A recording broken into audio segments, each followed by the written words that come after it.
కాళేశ్వరం కమిషన్పై అధికారుల అధ్యయనం ముగిసింది. ప్రాజెక్టులో భాగమైన అందరి గురించి నివేదికలో పేర్కొంది. కేసీఆర్, హరీష్ రావు, ఈటెల పాత్రపై నివేదిక ఇచ్చిన పీసీ ఘోష్ కమిషన్ బాధ్యులందరిపై క్రిమినల్ ప్రాసిక్యూషన్ చేయాలని సూచించింది.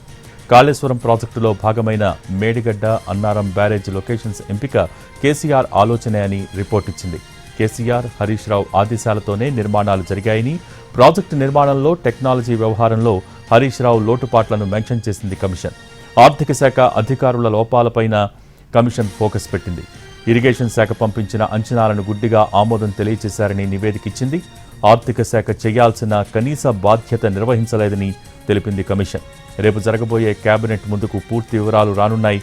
కేబినెట్ ఆమోదం తర్వాత అసెంబ్లీ సమావేశం నిర్వహించి పీసీ ఘోష్ కమిషన్ నివేదికపై సుదీర్ఘంగా చర్చించాలనే ఆలోచనలో ఉంది ప్రభుత్వం.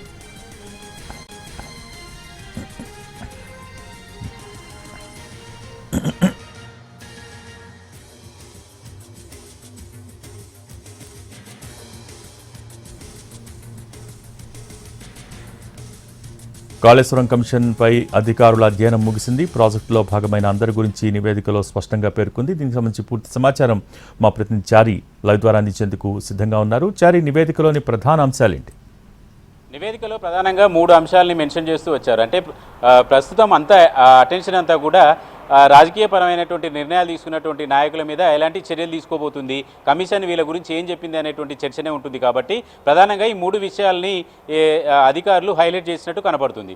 మొదటగా ప్రాజెక్టు లొకేషన్ ఎంపికకు సంబంధించి ఎవరు నిర్ణయం తీసుకున్నారనేటువంటి విషయం. 2, ప్రాజెక్టు నిర్మాణానికి వాడినటువంటి టెక్నాలజీ ఏంటి, వాడాల్సినటువంటి టెక్నాలజీ ఏంటి, దీనిని పైన ఎవరు నిర్ణయం తీసుకున్నారు. అలాగే ఇరిగేషన్ శాఖ నుంచి వచ్చినటువంటి అంచనాలని యథావిధిగా ఆర్థిక శాఖ ఎలా ఆమోదించింది, కనీసం మార్పులు చేర్పులు కావచ్చు, దాని మీద అభ్యంతరాలు చెప్పడం కావచ్చు, పైన ఉన్నటువంటి ముఖ్యమైనటువంటి వాళ్ళు ఏ నిర్ణయం అయితే తీసుకుంటే ఆర్థిక శాఖ కావచ్చు, నిర్మాణానికి సంబంధించి ఇంజనీరింగ్లు కావచ్చు, ఈ పూర్తి స్థాయిలో 3 లేయర్స్లో కూడా ఎవరు ఒక నిర్ణయం తీసుకుంటే ఆ నిర్ణయం ప్రకారం అంతా జరిగిపోయింది తప్పితే ఎక్కడ ఎవరు తాము చేయాల్సినటువంటి విధుల్ని సరిగా నిర్వహించలేదనేటువంటి అంశాన్ని ప్రధానంగా మెన్షన్ చేస్తూ వచ్చింది.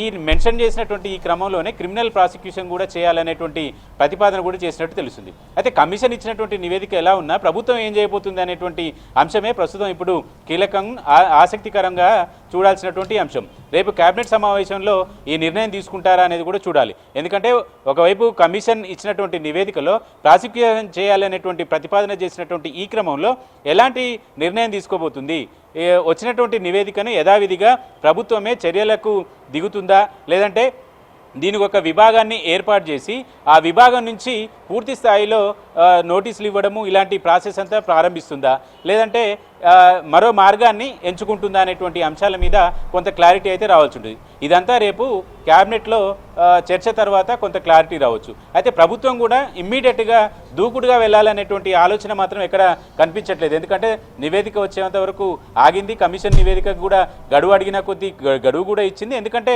పొలిటికల్గా ప్రత్యర్థిని ఇబ్బంది పెడుతుంది ప్రభుత్వం అనేటువంటి అనుమానం కానీ ఆ ఇండికేషన్ కానీ వెళ్లకుండా చాలా జాగ్రత్త పడ్డటువంటి విషయం. ఎందుకంటే కమిషన్ అడిగినంత గడువు ఇచ్చారు, తొందరపడి ఇమ్మీడియట్గా దూకుడుగా చర్యలు తీసుకోవాలనేటువంటి ఆలోచన కూడా ఇప్పటివరకు కనిపించట్లేదు. ఓ సందర్భంలో సీఎం రేవంత్ రెడ్డి కూడా ఇదే అంశాన్ని మెన్షన్ చేశారు. ఇమ్మీడియట్గా అరెస్టులు చేసి చేయాలనే ఉద్దేశం ప్రభుత్వానికి లేదు, చట్ట ప్రకారం నిబంధనల మేరకు వ్యవహరిస్తుంది ఈ ప్రభుత్వం అని చెప్పినటువంటి నేపథ్యంలో కాళేశ్వరం కమిషన్ నివేదిక కూడా వచ్చింది. కాబట్టి ఇప్పుడు ప్రభుత్వం ఎలాంటి యాక్షన్ తీసుకుంటుంది అనేది కూడా ప్రస్తుతం చర్చ జరుగుతుంది. కాబట్టి ఇప్పటికిప్పుడు క్యాబినెట్లో కూడా ఎలాంటి చర్య తీసుకుంటుంది అనేటువంటి నిర్ణయం తీసుకునే అవకాశం అయితే కనిపించట్లేదు. ఎందుకంటే ప్రభుత్వం దీన్ని ప్రజల్లో అసలు ఏం జరిగింది అనేటువంటి చర్చ ప్రజలకు కూడా వివరించాలనుకుంటుంది. ఆ క్రమంలోనే అసెంబ్లీ సమావేశాన్ని ఏర్పాటు చేయాలనుకుంటుంది. అందరూ సభ్యులు, ఎంతమంది సభ్యులు మాట్లాడేటువంటి అవకాశం కోరితే అంతమంది సభ్యులకు కూడా అవకాశం ఇవ్వాలనేటువంటి ఆలోచనతో ఉంది. ఎందుకంటే కాళేశ్వరం మీద అధికార పార్టీ ఒక విషయాన్ని, ప్రతిపక్షం మరొక విషయాన్ని చెప్తూ వస్తున్నటువంటి ఈ క్రమంలో ఈ అందరూ సభ్యులకి కాళేశ్వరం కమిషన్ ఇచ్చినటువంటి 650 పేజీల నివేదికని ఇచ్చి ఆ సభ్యులందరూ చదువుకోవడానికి గడువిచ్చి ఆ తర్వాత సభలో చర్చ పెట్టాలనేటువంటి ఆలోచన ఉంది. సభ ఒక 3 తీసుకున్న తర్వాతనే దీని మీద చర్యలకు ఉపక్రమించాలనేటువంటి ఆలోచన ప్రభుత్వ పెద్దల్లో కనపడుతుంది. కాబట్టి కాళేశ్వరం కమిషన్ ఇచ్చినటువంటి నివేదిక ఆధారంగా చూస్తే ఇప్పటికే విజిలెన్స్ నివేదిక ఆధారంగా ఇరిగేషన్ శాఖకు సంబంధించినటువంటి కొంతమంది అధికారుల మీద సస్పెన్షన్ వేటు పడింది, వాళ్ళ ఉద్యోగాలకి ముప్పు వచ్చినటువంటి పరిస్థితి. ప్రస్తుతం ఈ వచ్చినటువంటి నివేదిక ప్రకారం, కమిషన్ ఇచ్చినటువంటి నివేదిక ప్రకారం ఇంకా ఎంతమంది ఇరిగేషన్ శాఖకు సంబంధించినటువంటి అధికారుల మీద వేటు పడుతుంది, ఐఏఎస్ అధికారుల వైఫల్యాలకు సంబంధించినటువంటి అంశాలను కూడా మెన్షన్ చేశారు. కాబట్టి వారిని ఎలాంటి చర్యలు తీసుకోబోతారు, ఇలాంటివన్నీ కూడా ఒకసారి కమిషన్ నివేదిక ఇచ్చేంత వరకే ఈ ఊహాగానాలు, ఈ చర్చ అంతా జరుగుతుంది. కమిషన్ నివేదిక ఇచ్చిందంటే యాక్షన్లోకి వచ్చిన తర్వాత ఎవరి పాత్ర ఏంటి, వాళ్ళ భాగస్వామ్యం ఏంటి, వాళ్ళను ఎలా పనిష్ చేస్తారనేటువంటి చర్చ జరుగుతుంది. కాబట్టి ఈ కీలకంగా ఈ ప్రాజెక్టు నిర్మాణంలో కీలకంగా పనిచేసినటువంటి అందరి మీద కూడా చర్యలు తీసుకోవాలనేటువంటి ఆలోచన కనపడుతుంది. కాబట్టి ఎలాంటి చర్యలు తీసుకుంటారనేది అసెంబ్లీలో చర్చ తర్వాత కానీ రేపు క్యాబినెట్లో కొంత బ్రీఫ్గా చర్చ పూర్తి స్థాయిలో చర్చ జరుగుతుంది. కాబట్టి అందరి అభిప్రాయాలు క్రోడీకరించిన తర్వాత ఒక అభిప్రాయానికి వచ్చేటువంటి అవకాశం ఉంది. ఆ అభిప్రాయాన్ని ప్రభుత్వం బయట పెడుతుందా, లేదంటే సభలో చర్చ జరిగిన తర్వాతనే హౌస్ యొక్క మూడు చూసి ముందడుగు వేయాలనేటువంటి ఆలోచనతో ప్రభుత్వం ఉందా అనేది రేపు కేబినెట్ సమావేశంలో తేలిపోతుంది. Thank you Chari.